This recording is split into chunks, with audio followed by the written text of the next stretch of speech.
Merci d'être au rendez-vous de cette randonnée informative. On démarre ce soir par les toutes premières journées vétérinaires du Bénin, lancées au Palais des Congrès de Cotonou ce matin. 72 heures de travaux à l'initiative de l'ordre professionnel béninois des médecins de la santé animale. La contribution de leur corporation à la santé publique humaine puis environnementale cristallise les attentions à ce rendez-vous. Santé toujours avec l'élaboration des référentiels de soins et de prévalidation des canevas en milieu hospitalier. C'est l'autorité de régulation du secteur de la santé qui a organisé l'atelier hier à Cotonou pour une meilleure prestation aux différents usagers des formations sanitaires. Le Bénin qui travaille à conserver le label ananas pain de sucre du plateau d'Alada. Le ministère de l'Industrie et du Commerce a outillé hier les producteurs sur l'indication géographique avec l'appui de l'Organisation africaine de la propriété intellectuelle. Au Palais des Congrès de Cotonou, la première édition des Journées vétérinaires du Bénin se déroule pendant 3 jours. C'est une initiative de l'Ordre national des médecins vétérinaires du Bénin, un événement qui constitue pour eux une occasion pour appeler la contribution des vétérinaires non seulement à la santé des animaux, mais aussi leur participation importante dans les domaines de la santé publique humaine et environnementale. Le ministre de l'Agriculture, de l'Élevage et de la Pêche est le parrain de ces journées. Compte rendu. Instaurée en 2000 par l'Association mondiale vétérinaire, la Journée mondiale vétérinaire est célébrée pour la toute première fois au Bénin par les acteurs locaux. Au Palais des Congrès de Cotonou, ce jeudi 26 septembre 2024, les vétérinaires, chercheurs, étudiants, acteurs des organisations fêtières de l'élevage au Bénin ont pris le rendez-vous pour marquer l'événement. La journée vise la promotion du rôle de la profession dans la santé et le bien-être des animaux, des humains et des communautés du monde. L'Ordre national des médecins vétérinaires du Bénin, depuis quelques années, nourrissait l'envie d'avoir une célébration nationale de ces journées. Grâce au concours de toutes et de tous, nous avons l'honneur de célébrer aujourd'hui la première édition de cet événement que nous voulons périodique. Mesdames et messieurs, si nous avons l'honneur aujourd'hui d'être les témoins de la célébration de ces journées nationales, c'est grâce à l'engagement de tous les vétérinaires, de tous les paraprofessionnels vétérinaires et nos amis les éleveurs et propriétaires d'animaux. Le vétérinaire, un agent essentiel de santé au cœur de l'approche One Health. C'est le thème de cette première édition des Journées vétérinaires du Bénin. Cette rencontre sera marquée par plusieurs panels pour discuter des services vétérinaires et leurs enjeux au Bénin, l'état de la collaboration multisectorielle à travers la plateforme Une seule santé, la contribution des vétérinaires aux politiques gouvernementales, la problématique de la rage et une foire. Ces jours vous offriront, j'en suis convaincu, une belle tribune pour mieux faire connaître les services rendus par les vétérinaires de par les interventions dans les domaines de la santé animale, de la production animale, du contrôle des denrées alimentaires, de la formation et de la recherche. La santé de la population dépend de votre capacité à pratiquer une médecine vétérinaire qui soit éthique, transparente et dynamique.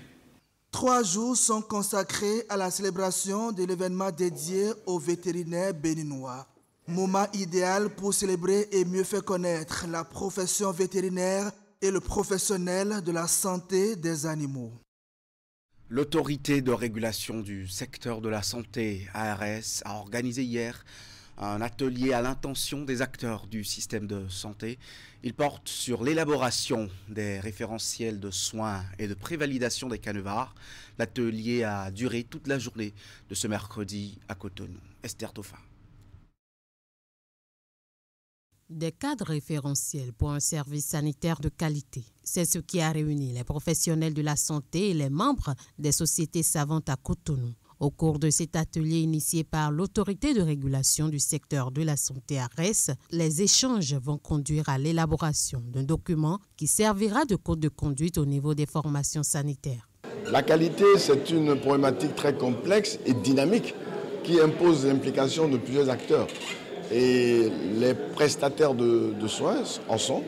Et là aussi, il y a plusieurs manières d'aller aborder leur capacité à donner des soins de qualité. Et la mise en place de référentiels en est une. Et ces référentiels-là vont lui permettre à chacun, chaque fois qu'il pose un acte, qu'il le pose en respectant ses règles. Et que partout où on va au Bénin, un malade qui a les mêmes plaies, les mêmes maladies, puisse être pris en charge de la même manière, quelle que soit la ville, quel que soit le centre de santé, surtout si tous les hôpitaux sont équipés au même niveau. L'ARES est accompagné dans cette démarche par le Conseil national de la médecine hospitalière, CNMH, et le Conseil national des soins de santé primaire, CNSSP. Des groupes constitués vont procéder à l'amendement du document. Nous allons relever tous ces amendements pour améliorer les documents qui ont été proposés.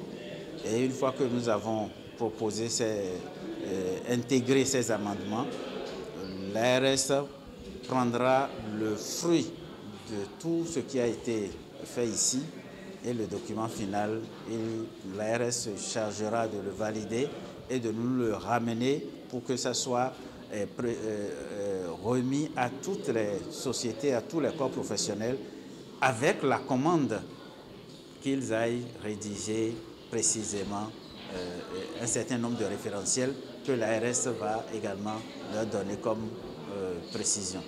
Et nous avions traversé de nombreuses années sans avoir des cadres référentiels consolidés qui servent vraiment aux praticiens à offrir des soins attendus aux populations.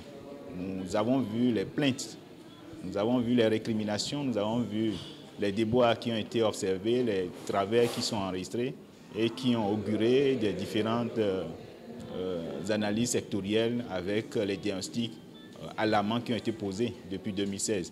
Et je crois que les réformes qui ont été mises en place sont ainsi en train de porter leurs fruits avec ce que nous voyons aujourd'hui. 2 projets de canevas sont proposés pour amendement et le document de référentiel de soins prévu pour être disponible à la fin du mois de novembre 2024.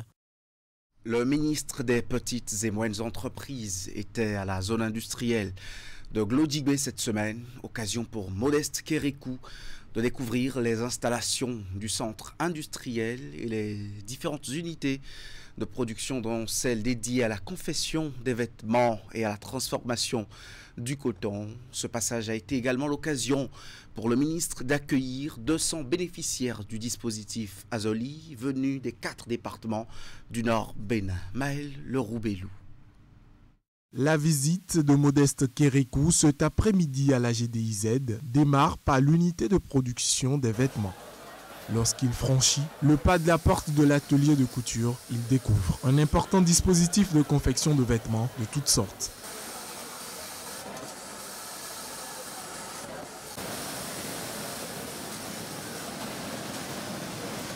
En compagnie du directeur général de la CIPI, le ministre arpente les couloirs de l'atelier où il s'imprègne du mécanisme de fabrication des vêtements. Modeste Kérékou profite pour échanger avec les jeunes travaillant ici depuis 3 mois pour certains et 6 pour d'autres. De l'atelier de confection, la délégation ministérielle s'est ensuite rendue dans les locaux de BTS, ici. Il procède à l'accueil de ces 200 jeunes bénéficiaires du dispositif Azoli qui rejoignent officiellement pour les 6 prochains mois les entreprises de textile. Cet accueil, à eux réservé ce lundi 23 septembre 2024, vient sceller leur intégration. Les jeunes qui sont venus aujourd'hui et que nous avons le plaisir d'accueillir viennent de toutes les communes des départements de Borgoué, de la Libori, de la Takora et de la Donga. C'est pour ça que je voudrais vous souhaiter encore la chaleureuse bienvenue et vous dire que ce jour, une belle aventure commence pour vous. Recrutés au cours des salons spéciaux de juillet organisés par l'Agence nationale de promotion de l'emploi via le dispositif Azoli à Parakou et à Natitingou, ces jeunes vont suivre un stage en apprentissage d'au moins 6 mois, ce qui leur ouvre également la voie d'un recrutement direct. Ils sont très enthousiastes à l'idée de faire leur premier pas dans cet environnement. Mes objectifs, c'est de me donner au maximum pour qu'à la fin, je sois parmi les meilleurs. J'ai parcouru un peu certaines zones industrielles de la Côte d'Ivoire. Mais lorsque j'ai mis pied ici, j'ai vu que vraiment un lourd investissement a été fait ici. Et j'aimerais féliciter le président Patrice Talon qui a pensé aux jeunes. Plus de 1600 autres jeunes sélectionnés dans le Septentrion sont attendus et vont intégrer progressivement, vague par vague, les entreprises de la GDIZ, rassure le directeur de l'Agence nationale de la promotion de l'emploi. Que personne ne se décourage, que ceux qui n'ont pas encore été appelés restent en éveil, téléphone allumé. Des jeunes sans emploi seront ainsi impactés par la création de 50 000 nouveaux d'ici 2025, ce qui va favoriser leur insertion professionnelle dans l'emploi salarié ou indépendant. Cotonou accueille la 7e conférence mondiale sur la recherche sur le niébé. Les travaux se déroulent sur le thème « Les technologies du niébé pour améliorer la résilience climatique et la sécurité alimentaire et nutritionnelle ». Les échanges visent à renforcer la connaissance et l'application des recherches sur le niébé. Une foire circonstancielle est aussi organisée sur les différents produits issus de la légumineuse. Voici le compte-rendu que nous en fait Florence Bossa. Des chercheurs venus du monde entier se sont donné rendez-vous au Bénin pour célébrer le niébé. La conférence mondiale de la recherche sur le niébé est un cadre de discussion sur les usages, les innovations et les défis de cette légumineuse à graines.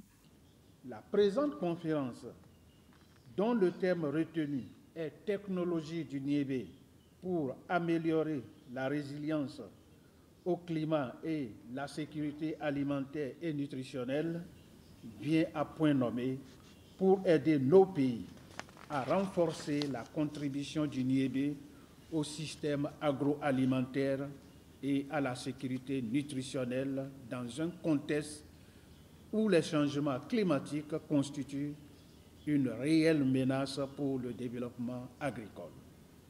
Une foire qui met en lumière la diversité des produits dérivés du niébé est ouverte. On y retrouve notamment des spécialités culinaires, des produits favorisant la transformation durable de cette légumineuse à graines. La foire que vous voyez aujourd'hui s'appelle la journée du niébé à Ikunzan et elle a été organisée comme un side event de cette conférence mondiale sur le niébé.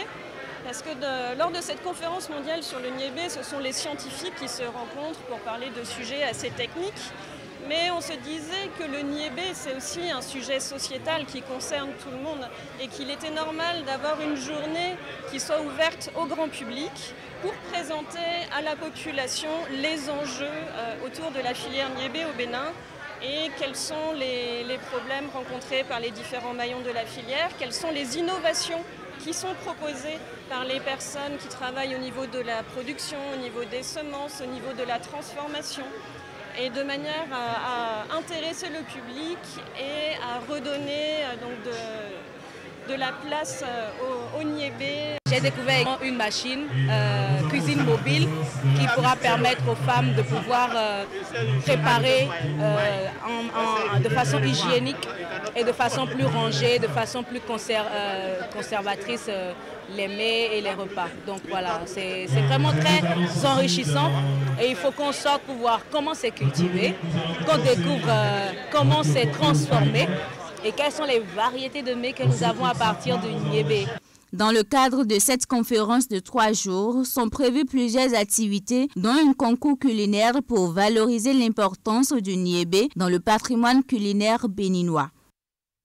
Nutrition toujours, le ministère de l'Industrie et du Commerce en partenariat avec l'Organisation africaine de la propriété intellectuelle OAPI renforce les capacités des membres du groupement représentatif de l'indication géographique ananas pain de sucre du plateau d'Alada. La session porte sur le cahier des charges de l'indication géographique. Cette formation vise à garantir le respect par les acteurs des conditions réglementaires de production de ce fruit. Plus de détails avec Hugues Vignibé. Les acteurs agricoles membres du groupement représentatif de l'indication géographique ananas pain de sucre du plateau d'Alada sont en formation. Cette session de renforcement de capacité a pour objet de leur faire respecter le cahier de charge du label IGP, entendez indication géographique protégée. On a besoin donc de temps en temps de nous regrouper, de faire une formation, un recyclage par rapport à ce cahier-là pour pouvoir respecter les principes et les normes que nous nous sommes donnés nous-mêmes. Cette formation, nous pouvons vous rassurer, est très importante pour nous parce que ça permet de professionnaliser les acteurs. Oui, cette formation doit permettre à tous les membres de l'IG, c'est-à-dire des initiateurs, des producteurs, de tous ceux qui participent dans la production de l'ananas IG, à l'appropriation et la maîtrise de leur cahier de charge. Et on n'entend pas cahier de charge quoi? Particulièrement les conditions que les initiateurs de cette indication géographique ont suggéré. L'ananas pain de sucre du plateau d'Alada est le premier produit au Bénin à obtenir l'indication géographique protégée. Les avantages à détenir une IG, d'abord il y a l'image de notre pays, tel que le président l'a expliqué. Il y a d'abord l'image de notre pays. Tout le monde saura qu'aujourd'hui sur le plan mondial que l'ananas pain de sucre n'est qu'une production béninoise. C'est une authentification béninoise. C'est une représentation mondiale. L'ananas IG est une représentation mondiale de l'image du Bénin. Les bénéficiaires de cette formation annuelle invitent les initiateurs à l'organiser suivant un délai plus court. Moi, ça ne me surprend pas, mais c'est que ça tarde à venir. Et je vais demander pour que de temps en temps, on vienne nous former sur l'ananas IG du Bénin. Parce que si moi j'entends parler d'ananas IG, c'est une coupe du monde qu'on a amené au Bénin. Après cette séance de formation qui n'a duré qu'une portion de journée, les participants sont censés améliorer leur technique de production de l'ananas pain de sucre. La Société de gestion des déchets et de la salubrité SGDS renforce les capacités de ses partenaires de la précollecte et du nettoyage des villes du Grand Nokoué, une formation qui intervient dans le cadre de la nouvelle version du partenariat entre ces différents acteurs. La finalité est d'obtenir plus de résultats en matière de propreté dans les grandes villes du Bénin. Tout se déroule depuis hier à la mairie de Cotonou. Suivons le compte-rendu. On parle de nouvelle génération de contrats entre la Société de gestion des déchets et de la salubrité SGDS et les petites et moyennes entreprises chargées de la précollecte des ordures. Et pour harmoniser les choses dans le sens de mieux accomplir leur mission, les parties prenantes s'entretiennent autour des documents de base. Une séance de formation nécessaire pour ces acteurs dévoués dans le travail de nettoyage des villes du Grand Nokoué. Donc la réunion de ce jour, disons la session de formation de ce jour nous permettra de nous familiariser avec le contenu de ce contrat sur tous les plans. Sur les plans techniques, que nous appelons opérationnels, sur les plans administratifs et sur le plan financier. Vous êtes des PME, vous êtes des entrepreneurs, vous êtes venus gagner de l'argent. Et pour gagner de l'argent, il faut respecter un certain nombre de conditions, que ce soit financières ou sociales. Donc, à la fin de cette formation, le résultat auquel nous nous attendons, c'est que tous ceux qui auront participé à cette session vont sortir d'ici avec des outils leur permettant d'offrir des prestations de bonne qualité à la SGDS.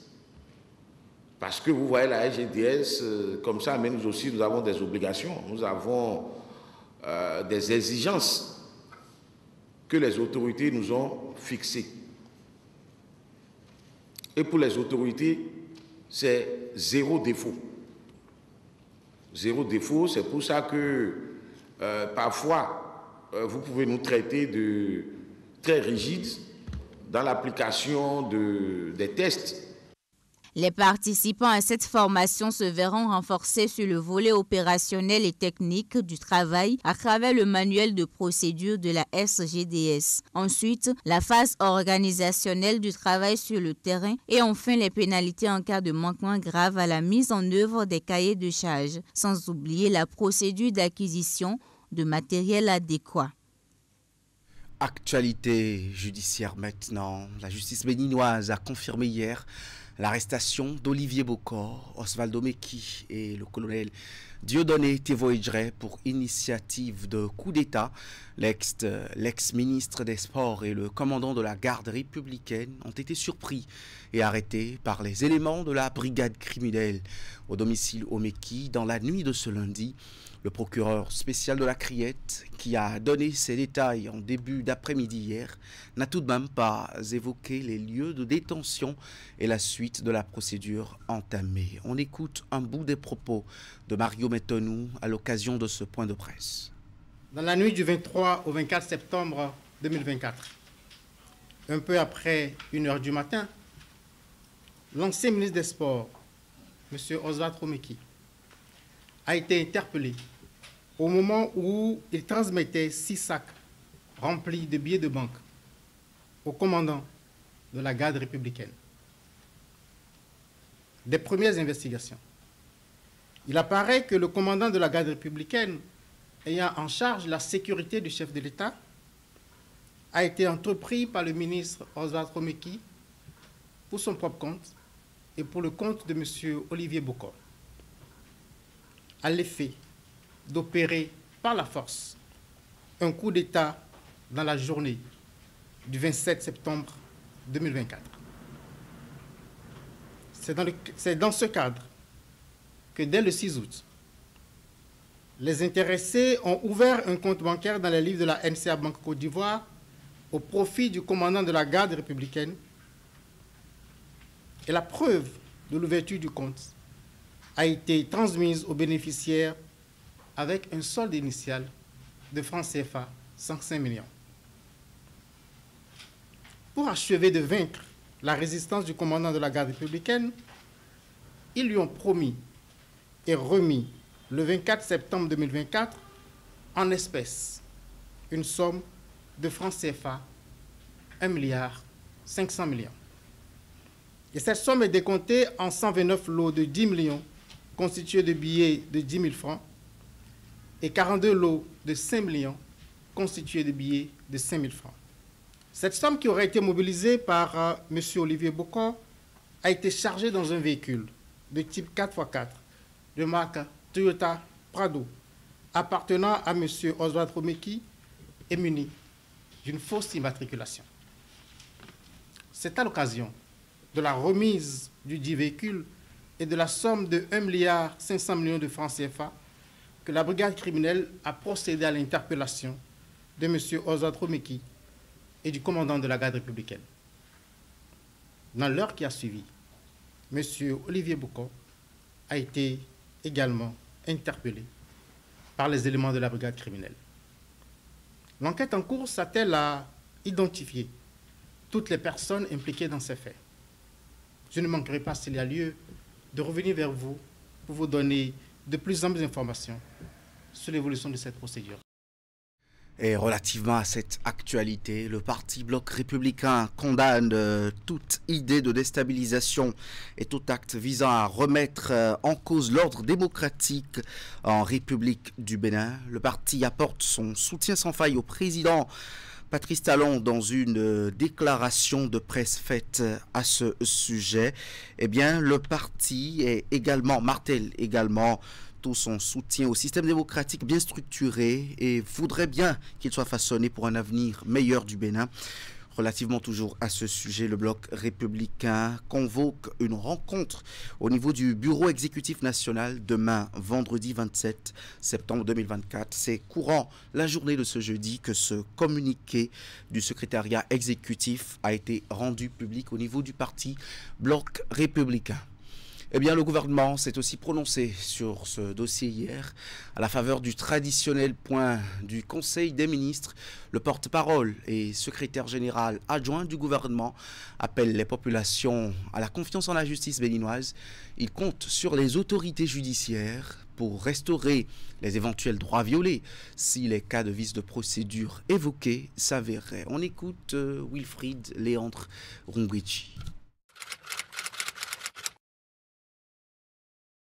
Je suis sûr que vous êtes sûr que, comme vous, j'attends que la justice de notre pays nous livre les éléments d'appréciation du dossier de l'espèce que vous évoquez, afin que l'opinion publique, l'opinion nationale comme internationale, soit située sur les raisons qui justifient les interpellations des personnalités que vous évoquez.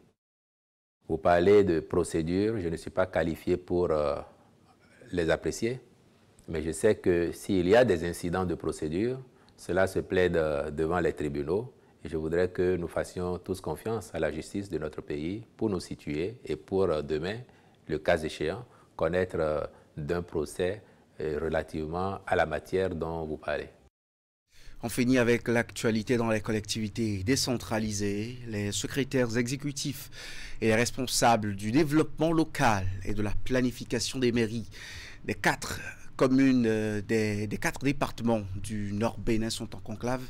Il s'agit de l'atelier régional de vulgarisation d'un outil stratégique dénommé Score d'intégration de la sécurité alimentaire et nutritionnelle SINA. La rencontre est organisée par l'Association nationale des communes du Bénin ANCB dans le cadre du projet Cascade avec le soutien financier de CARE International. Elle se tient pour former et sensibiliser ces acteurs communaux sur l'utilisation de cet outil de lutte contre l'insécurité alimentaire et nutritionnelle. La cérémonie de lancement à Parakou avec Epiphane Chabi. Secrétaire exécutif et responsable du développement local et de la planification des mairies des 4 départements du Nord Bénin s'imprègne de l'utilité du CISAN, le score d'intégration de la sécurité alimentaire et nutritionnelle. Il s'agit d'un outil stratégique qui vise à évaluer le niveau d'intégration de la nutrition dans les plans de développement agricole en Afrique subsaharienne et plus particulièrement au Bénin. Cet atelier a donc pour objectif d'outiller les participants à l'intégration efficace de la sécurité alimentaire et nutritionnelle dans les plans de développement communaux et les plans annuels d'investissement. L'objectif de cet atelier est bien sûr de vous amener à vous approprier cet outil qui vous aide à améliorer le niveau de prise en compte de la sécurité alimentaire et nutritionnelle dans les documents de planification. Parce que si les communes doivent évoluer, ce sont les ressources humaines. Nous ne sommes pas encore à un niveau de robotisation très avancé pour qu'on puisse se passer du capital humain pour avancer. Pour l'instant, on va faire avec les hommes. Et avec quels genre d'hommes nous voulons faire? Les hommes qui ont été bien formatés, bien forgés, dont les ministres sont en forme pour concevoir, n'est-ce pas, les politiques de développement. C'est pour demain que nous travaillons. Cet atelier de 3 jours revêt donc une importance capitale aux yeux des organisateurs car selon eux, la sécurité alimentaire reste un enjeu clé pour le développement local. C'est important pour nous parce que le développement humain est un outil d'évaluation et de planification des projets. Le projet Cascade étant basé sur l'existant, c'est-à-dire ce qui existe, les structures qui existent, nous n'allons pas créer d'autres. Et l'outil CISAN que la LCD a sollicité notre appui pour la mise à l'échelle. Étant donné que c'est un outil qui permet d'améliorer la sécurité alimentaire, la réduction de la malnutrition. Je pense qu'à travers cet atelier, vous allez davantage cerner l'outil qu'est CISAN afin de l'intégrer dans vos PDC pour son utilisation dans le cadre de la planification, de la budgétisation et du décaissement des fonds alloués à la nutrition dans les communes. L'Association nationale des communes du Bénin et ses partenaires, en dotant les cadres des communes de ces 4 départements des compétences nécessaires pour utiliser le CISAN, vise à renforcer les efforts des collectivités locales pour combattre l'insécurité alimentaire et améliorer le bien-être des populations à la base. 30 minutes d'édition achevée. Merci de nous avoir suivis. Bonsoir chez vous.